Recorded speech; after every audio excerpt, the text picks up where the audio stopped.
Upper Room Life. You're certainly in for a surprise. We got some guests and some God and some good times. It's the Upper Room.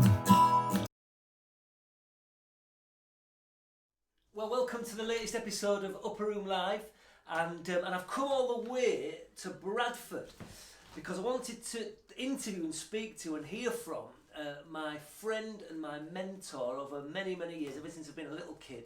He's been one of my Christian heroes and inspirations, Rev Robin Gamble. And he's spent his whole life, or certainly since he was his sort of late teens, talking about Jesus, painting Jesus, writing about Jesus. And all these years later, he's still doing the same thing. I'm actually doing this from his studio in Bradford, where he spends all his time painting Jesus. So Robin, thank you so much for joining us for this latest, whatever we call it, episode, broadcast, whatever it is. How are you doing? How are you coping with lockdown?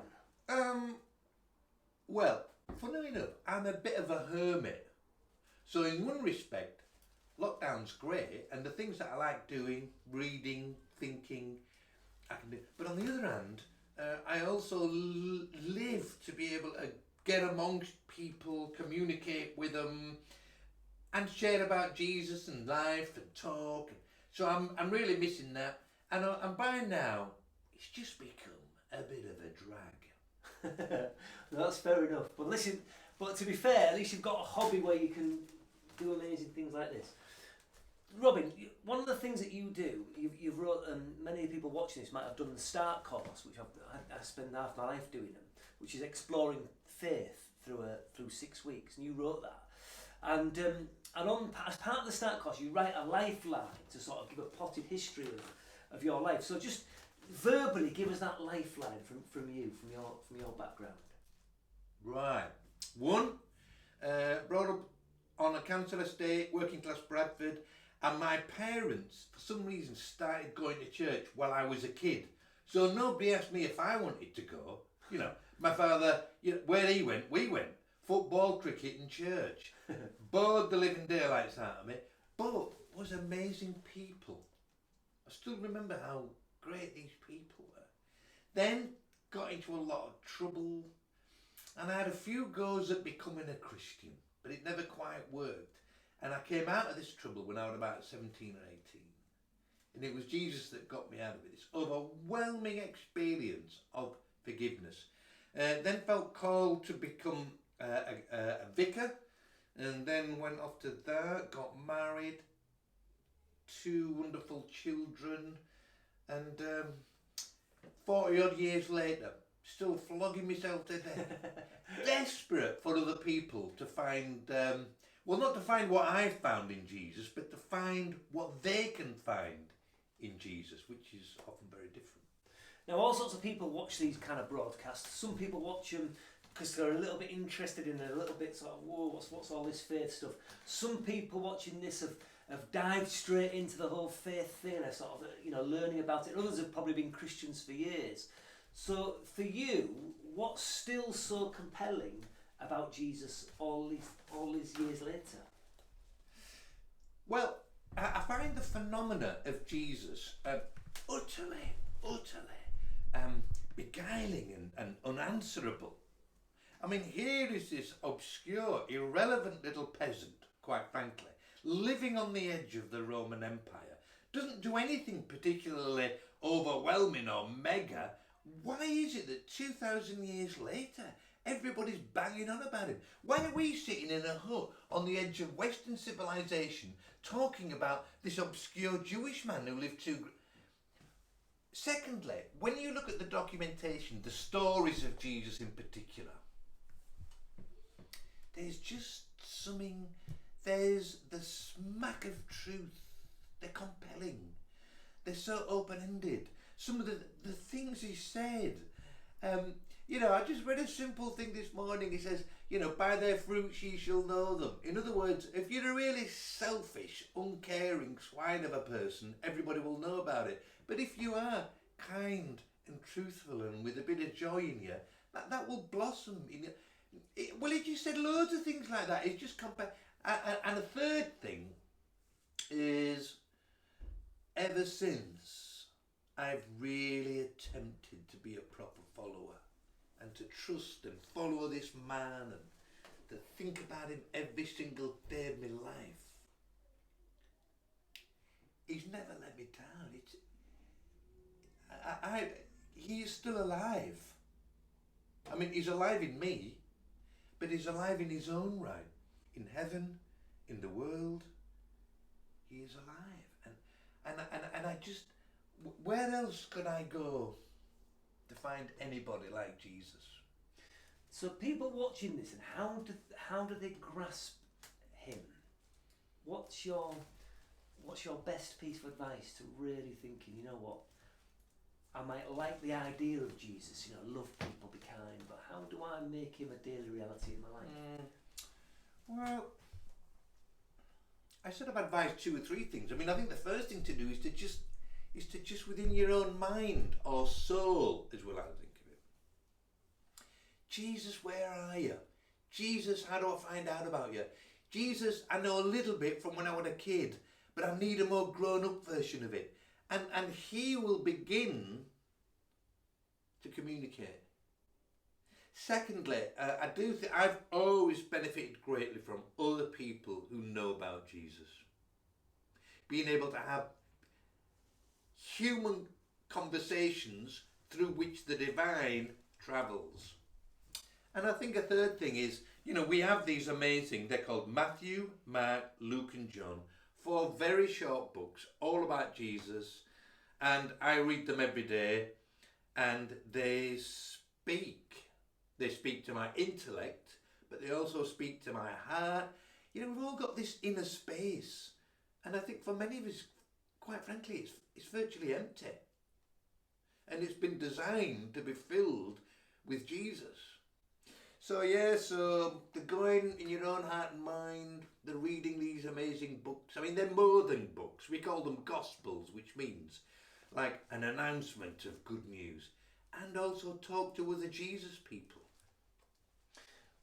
He says loads of things, Jesus, throughout these gospels. Yeah. Is there one particular thing that you always kind of return to, something that he says that you just gets to you every time? Or a story, or the way he was with a person when he walked the earth? Well, I think the one thing, there's 101 things, but there's lots of different titles for Jesus in the Gospels, like Son of God, Son of Man, Messiah, Lord. My favourite one is Friend of Sinners. Because when I really met Jesus, boy, I was in a mess. And the only Jesus that could really, I needed Friend of Sinners. Because I knew that I was in a very bad state, and also I felt lost and alone and isolated. So, Friend of Sinners. When you paint him, or try to, you spend a lot of time in here painting him, what are you trying to, how do you do it? You know, what are you trying to say through your painting? Well, different things really, Matt, because with Jesus, there's so many different facets to Jesus. So I once did actually 3 identical pieces of paintings of Jesus. On one, he is quite angry because he's a prophet telling people what a mess the world's in. On another one, he's sort of almost weeping because he's about to go on the cross. On another one, he's laughing because, have you noticed, we never have pictures of Jesus laughing. We've turned him into this great reverential icon as if he's made out of bone china, and we've lost sight of the fact that it's flesh and blood. So I'm always trying to draw out different elements. Sometimes, I mean, we say, I love Jesus, I'm getting to know Jesus, but actually you never get to know Jesus. It's an ongoing... It's like looking into this deep, deep pool of mystery and wisdom and depth, unreachable insight. But even if I just get the top of the surface, I'm pretty overwhelmed with that, as a matter of fact. So I'm always trying to, this is a bit, this is slightly hippie Jesus, I suppose. And sometimes I like, the notion of him being a compelling leader. And sometimes I often like the the notion of his vulnerability, of his brokenness, of his sadness almost. Different things, really. Now, you've spent most of your ministerial life trying to communicate Jesus to people in places like working class Bradford and the kinds of places where you would never normally, where the church would never normally go. You know, you had a pub round the corner that you took over as a sort of Christian pub, and you've always done things like the Gospel according to Queen, using cultural references that people could relate to, like Bart Simpson, like Queen and Oasis, who I love. So why do you do that, and what difference have you seen Jesus make to people's ordinary lives in places like Bradford? Well, why I do that is because the church always trades in heavy religion.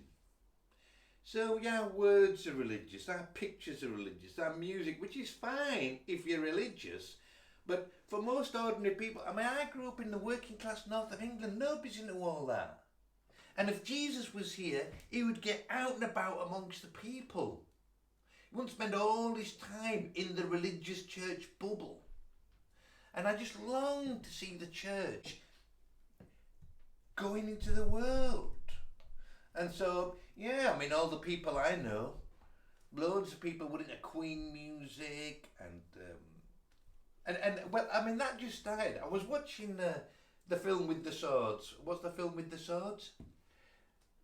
Lord of the Rings. Who? Lord of the Rings?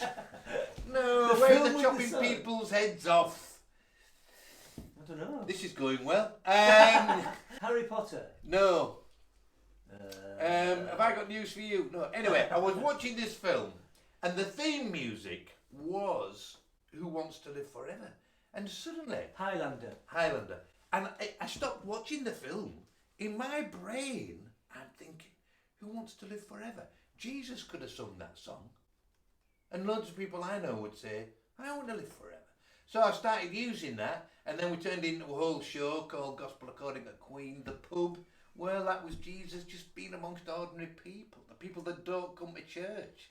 Well, I'll come to you, and so on and so forth. I remember when I was at school, and Robin was the curate, the local vicar, used to come into assemblies. You once did a service where you were doing this sermon, you stopped everything, and you pulled out a can of Heineken beer, and you went, and you decked this can of beer in a church office, and you went, Jesus refreshes the parts others cannot reach.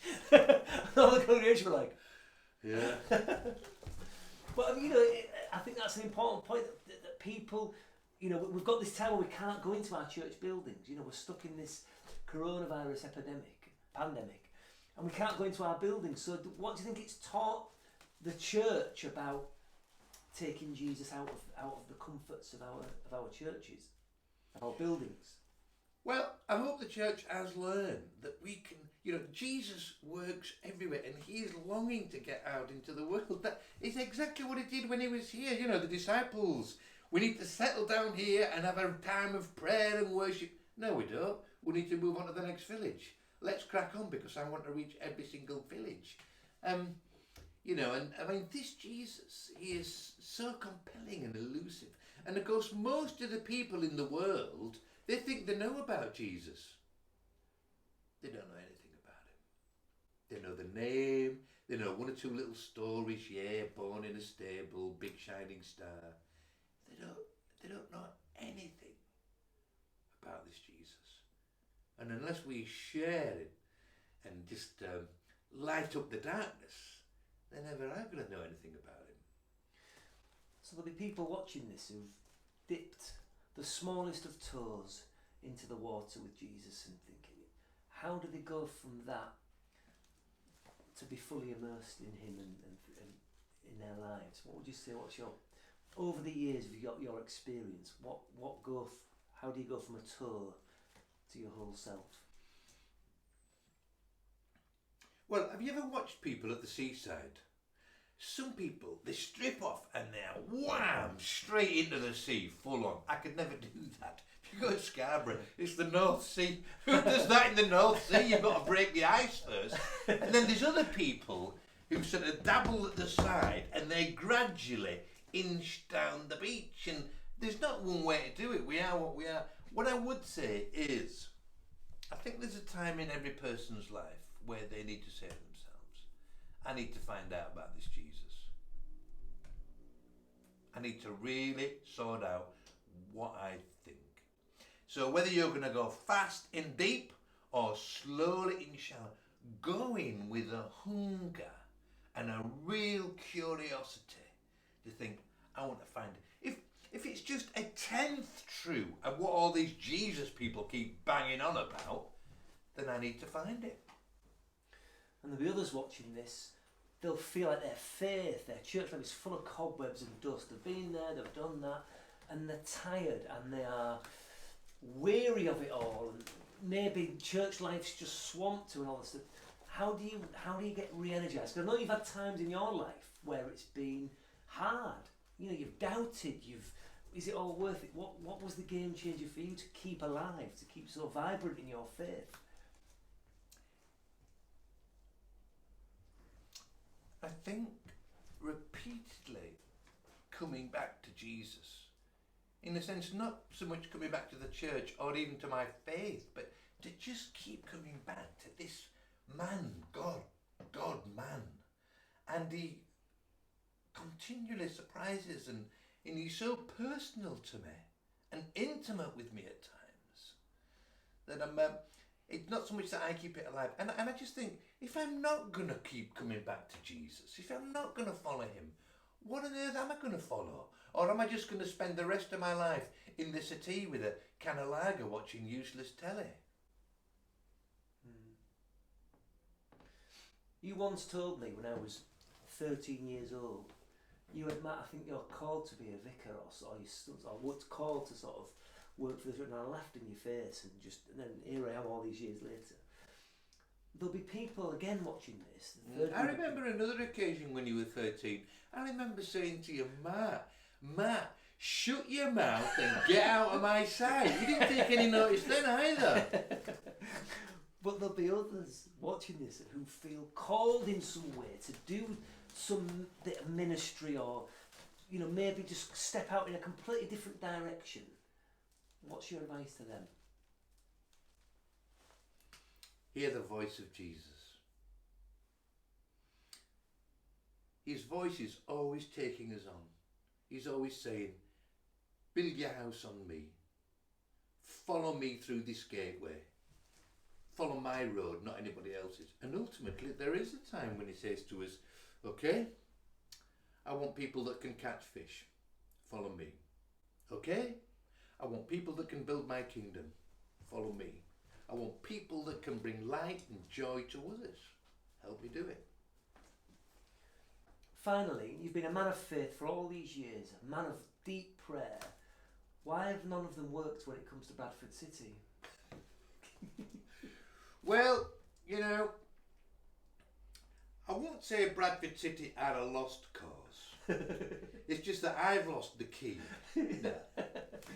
Well, thank you so much, Robin, and I hope you've garnered some of the reasons why we find Jesus so compelling. And have you got just a final little message for anybody watching this?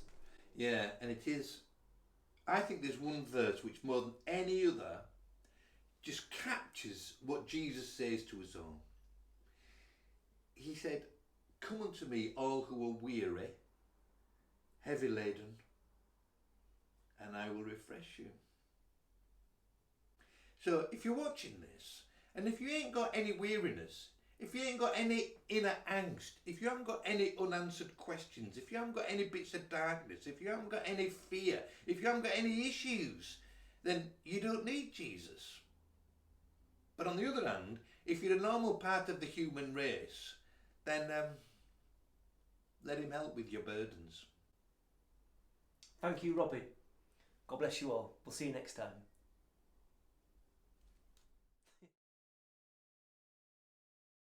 Upper room life, you're certainly in for a surprise. We got some guests and some God and some good times. It's the upper room.